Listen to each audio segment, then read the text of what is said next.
Hello दोस्तों, कैसे हैं आप सब लोग। उम्मीद करता हूं काफी अच्छे होंगे। तो दोस्तों आज की तारीख में अगर देखें तो दो आईपीओ एक साथ ओपन है, एसबीएफसी फाइनेंस का आईपीओ और कॉनकॉर्ड बायोटेक का आईपीओ। तो इन दोनों आईपीओ में से किस आईपीओ में हमें अप्लाई करना है, किसको छोड़ना है, और उसके अलावा किस आईपीओ में हमें लॉन्ग टर्म के लिए अप्लाई करना है, किस आईपीओ में हमें लिस्टिंग गेन्स के लिए अप्लाई करना है। तो इसको लेकर काफी लोगों के मन में कंफ्यूजन है, क्योंकि काफी लोग क्या है कि एक ही आईपीओ पर ज्यादा फोकस करना चाहते हैं, मतलब अपने अलॉटमेंट के चांसेस ज्यादा से ज्यादा बढ़ाना चाहते हैं। किसी के पास घर के फैमिली मेंबर्स में 5 लॉट है, किसी के पास 10 लॉट है अप्लाई करने के लिए। तो वो क्या है कि ज्यादा से ज्यादा जिसके अंदर फायदा हमें देखने को मिले उस आईपीओ के अंदर ज्यादा से ज्यादा फोकस करना चाहते हैं। तो इस वीडियो के अंदर क्या है कि हम 3-4 पॉइंट पर कंपेयर करेंगे इन दोनों आईपीओ को, और लास्ट में हम इनका कंक्लूजन भी देखेंगे, जिससे क्या है कि आपकी हेल्प हो जाएगी, मतलब आप डिसीजन ले पाएंगे कि आपको किस आईपीओ में अप्लाई करना है और किसको छोड़ना है। तो वीडियो शुरू करने से पहले दोस्तों, टेलीग्राम, इंस्टाग्राम और फ्री में डीमेट अकाउंट सबकी लिंक आपको डिस्क्रिप्शन के अंदर मिल जाएगी। इंस्टाग्राम पर भी हमें फॉलो करना मत भूलिएगा, और एंजल और अपस्टॉक्स पर बिल्कुल फ्री में डीमेट अकाउंट खोल रहे हैं। तो सबसे पहला पॉइंट, इन दोनों आईपीओ को हम ग्रे मार्केट के प्रीमियम या लिस्टिंग गेन्स के हिसाब से कंपेयर करते हैं कि सबसे ज्यादा लिस्टिंग गेन्स किस में मिल सकता है। तो सबसे पहले एसबीएफसी फाइनेंस का जो आईपीओ, उसका ग्रे मार्केट का प्रीमियम 40 रुपए पर शेयर, 260 शेयर का लॉट है, 10,400 रुपए हमें एक लॉट पर आज की तारीख में फायदा बता रहा है। तो सबसे पहले एसबीएफसी फाइनेंस का आईपीओ, उसका ग्रे मार्केट का प्रीमियम 40 रुपए पर शेयर, 260 शेयर का लॉट है, 10,400 रुपए हमें एक लॉट पर आज की तारीख में फायदा बता रहा है। परसेंटेज वाइज 70 मतलब 70% जैसा ग्रे मार्केट का प्रीमियम है। तो बहुत ही जबरदस्त चल रहा है, ग्रे मार्केट के प्रीमियम के अनुसार बहुत ही शानदार ग्रे मार्केट का प्रीमियम है। और उसके अलावा बात करें कॉनकॉर्ड बायोटेक के आईपीओ की, तो उसका ग्रे मार्केट का प्रीमियम शुरुआत के दिनों में तो 350-360 रुपए के आसपास था, फिर धीरे धीरे करके 140 तक भी नीचे आ गया। पर अभी आज की तारीख में अगर लेटेस्ट इसका ग्रे मार्केट का प्रीमियम देखें तो 180 से 190 रुपए के बीच में इसका ग्रे मार्केट का प्रीमियम चल रहा है। तो अभी अगर हम इसका 180 भी मान के चलते हैं, 20 शेयर का लॉट है, तो 3600 रुपए जैसा हमें एक लॉट पर आज की तारीख में फायदा बता रहा है। परसेंटेज वाइज अगर इसको देखते हैं तो करीब करीब 25% जैसा ग्रे मार्केट का प्रीमियम इसका हो गया है। मतलब थोड़ा इंक्रीमेंट देखने को मिला है, जिस हिसाब से डाउन चला गया था उस हिसाब से वापस थोड़ा बहुत इंक्रीमेंट, काफी पॉजिटिव बात है। तो दोस्तों जीएमपी और लिस्टिंग गेन्स के हिसाब से अगर दोनों आईपीओ को देखिए तो इन दोनों आईपीओ में से एसबीएफसी फाइनेंस का जो आईपीओ है वो आगे निकल गया है, क्योंकि उसका ग्रे मार्केट का प्रीमियम 70% के आसपास है। इसका चल रहा है करीबन 20 से 25%, ज्यादा से ज्यादा माने तो 30% के आसपास चल रहा है। तो पहले पॉइंट पर एसबीएफसी फाइनेंस का आईपीओ आगे चल रहा है। फिर दोस्तों दूसरा पॉइंट, सेक्टर किस आईपीओ का अच्छा है और लॉन्ग टर्म के लिए कौन सी कंपनी अच्छी नजर आ रही है।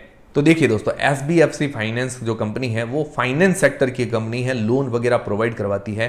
तो ये क्या है कि एक कॉमन सेक्टर है, इसकी जैसी और भी काफ़ी सारी कंपनीज ऑलरेडी लिस्टेड है मार्केट के अंदर, और अनलिस्टेड कंपनीज भी खूब है। और मार्केट में ऐसा नहीं है कि कोई एसबीएफसी फाइनेंस की जबरदस्त लीडिंग पोजीशन है, नॉर्मल आईपीओ है, नॉर्मल कंपनी है। बाकी ओवरऑल देखें तो इसके फाइनेंशियल्स मजबूत है, रेवेन्यू प्रॉफिट के अंदर ग्रोथ है, और लास्ट 3 से 4 सालों के अंदर इसके एयूएम में जबरदस्त ग्रोथ देखने को मिली है, 44% की सीएजीआर से ग्रोथ देखने को मिली है। पर सेक्टर वाइज कोई यूनिक सेक्टर नहीं है। पर कॉनकॉर्ड बायोटेक का जो आईपीओ है उस कंपनी को अगर देखें तो ये कंपनी जो है एपीआईज मैन्युफैक्चर करती है, एक्टिव फार्मास्यूटिकल इंग्रेडिएंट्स। हालांकि एपीआईज काफ़ी सारी कंपनीज मैन्युफैक्चर करती है, पर इसके अंदर ये खास बात है कि ये कंपनी जो है फर्मेंटेशन बेस्ड एपीआई मैन्युफैक्चर करती है। ये कल मैंने रिव्यू वाले वीडियो के अंदर बता दिया था कि फर्मेंटेशन बेस्ड एपीआईज क्या होते हैं, और उसके अंदर लीडिंग पोजीशन है, मतलब 20% मार्केट शेयर इस कंपनी के पास है। तो ये भी इसके लिए पॉजिटिव बात है। और रेवेन्यू इंडिया से भी जनरेट होता है और 50% बाहर से जनरेट होता है, तो बढ़िया बात है। और फाइनेंशियली भी स्ट्रांग है।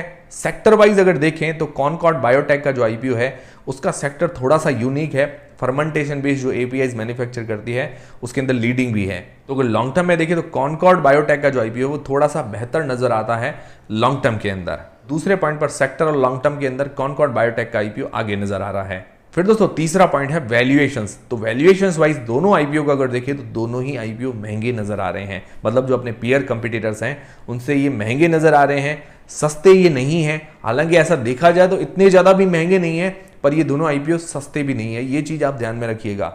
इन दोनों में से स्लाइटली अगर बेटर कहें तो एसबीएफसी फाइनेंस का आईपीओ स्लाइटली बेटर है, जो उसका प्राइस बैंड है 57 रुपए के आसपास। ये थोड़ा अट्रैक्टिव नजर आता है, देखने के अंदर अट्रैक्टिव नजर आता है, तो ये बायर्स को ज्यादा अट्रैक्ट कर सकता है। तो थर्ड पॉइंट, वैल्यूएशंस के अंदर दोनों ही बराबर नजर आ रहे हैं, मतलब दोनों ही सस्ते नहीं है, पर स्लाइटली बेटर कहें तो स्लाइटली बेटर हम एसबीएफसी फाइनेंस के आईपीओ को कह सकते हैं। बाकी दोस्तों दोनों की अगर एंकर बुक देखें तो एंकर बुक दोनों की बढ़िया है। जो इसके अंदर इन्वेस्टर्स हैं लगभग सिमिलर जैसे ही नजर आ रहे हैं, तो इसमें भी दोनों ही बराबर नजर आ रहे हैं। तो दोस्तों ये हो गया इन दोनों आईपीओ का कंपैरिजन। अब दोस्तों कंक्लूजन क्या है, तो देखिए दोस्तों कंक्लूजन जो है वो आप पर डिपेंड करता है। मतलब आप किसी भी आईपीओ में किस तरह से अप्लाई करना चाहते हैं, आपका पैसा कितने लंबे समय तक आप उसको होल्ड करना चाहते हैं या शॉर्ट टर्म के अंदर ही एग्जिट होना चाहते हैं।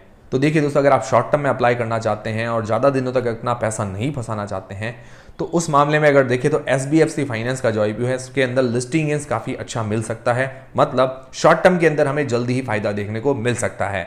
और अगर आप चाहते हैं लॉन्ग टर्म के लिए, मतलब हमें ज़्यादा टेंशन नहीं है, लॉन्ग टर्म में अप्लाई कर सकते हैं, पैसे इन्वेस्ट करके भूल गए वो वाली बात है, तो आप देख सकते हैं कॉनकॉर्ड बायोटेक के आईपीओ को। क्योंकि कॉनकॉर्ड बायोटेक का आईपीओ जो है लॉन्ग टर्म के लिए ठीक है, मतलब उसका सेक्टर वगैरह अच्छा नजर आ रहा है, पर हमें लंबा होल्ड करना पड़ेगा क्योंकि अभी इसकी ग्रे मार्केट के अंदर तो कम डिमांड है।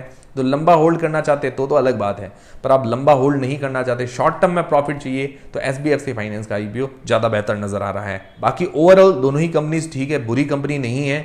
और sector wise, long term wise मैंने आपको बताया कॉनकॉर्ड बायोटेक थोड़ा सा बेहतर सेक्टर है। और पर्सनली मैं भी होता तो मैं क्या करता कि मैं इन दोनों आईपीओ में लिस्टिंग गेन्स के लिए अप्लाई करता, क्योंकि वैल्यूएशंस मतलब इतनी सस्ती तो है नहीं, तो क्या है कि लॉन्ग टर्म में थोड़े बहुत डाउन आ सकते हैं। इसीलिए क्या है कि मैं शॉर्ट टर्म के लिए अप्लाई करता, और शॉर्ट टर्म में जिसकी GMP ज़्यादा है, मतलब अभी आज SBFC फाइनेंस की ज़्यादा है, तो उसके ऊपर ज़्यादा फोकस करता। उम्मीद करता हूँ ये वीडियो देखने के बाद आपका सारा कन्फ्यूजन जो है वो क्लियर हुआ होगा दोनों आईपीओ को लेकर, और आप डिसीजन भी बना पाए होंगे कि आपको किस आईपीओ में अप्लाई करना है, किसको छोड़ना है, किसके अंदर लॉन्ग टर्म के लिए अप्लाई करना है, किसके अंदर लिस्टिंग गेन्स के लिए अप्लाई करना है। तो आपका अगर डिसीजन क्लियर हुआ है तो मुझे कमेंट करके जरूर बताइएगा कि आप किस आईपीओ में अप्लाई करने वाले हैं, किसको छोड़ने वाले हैं, मुझे कमेंट करके जरूर बताइएगा। और उसके अलावा दोस्तों कोई भी डिसीजन ले तो अपनी रिस्क और अपना एनालिसिस लगा के ले। वीडियो अगर पसंद आया है तो वीडियो को एक लाइक जरूर करें, चैनल को सब्सक्राइब कर लें। टेलीग्राम, इंस्टाग्राम और फ्री में डीमेट अकाउंट सबकी लिंक डिस्क्रिप्शन के अंदर है। मिलते हैं दोस्तों अगले वीडियो के अंदर।